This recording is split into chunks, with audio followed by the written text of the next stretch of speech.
தனது தாய் அவமதிப்பு குறித்து பிரதமர் மோடி வருத்தம் தெரிவித்திருக்கிறார். அது பற்றிய மேலும் விவரங்களை எமது செய்தியாளர் ராஜேஷ் விவரிக்க கேட்கலாம். வணக்கம் ராஜேஷ், கூடுதல் விவரம். கடந்த சில நாட்களுக்கு முன்பாக தன்னுடைய தாயாரை அவமதித்து பேசியதற்காக மனம் வருந்தி தனது முகநூலில் ஒரு பதிவினை வெளியிட்டிருக்கிறார் பிரதமர் மோடி. அதே நேரத்தில் பீகாரில் நடந்த வாக்காளர் அதிகார யாத்திரையில் பிரதமர் மோடியின் தாயார் குறித்து அவதூறு தெரிவிக்கும் வகையில் காங்கிரசினுடைய தலைவர்கள் பேசியிருந்தார்கள்.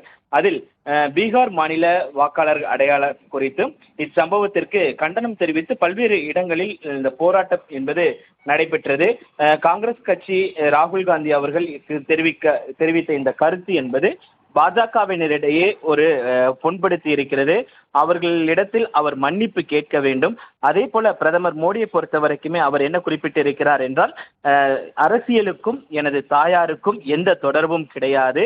அதனோடு அவரை ஒப்புமைப்படுத்தி ஒப்பிட்டு பேசுவது எந்த வகையிலும் ஏற்றுக்கொள்ள முடியாது என்று அவர் குறிப்பிட்டிருக்கிறார். இதற்காக அவர்கள் மன்னிப்பு கேட்க வேண்டும், வருந்த வேண்டும் என்று அவர் குறிப்பிட்டிருக்கிறார். தனலட்சுமி,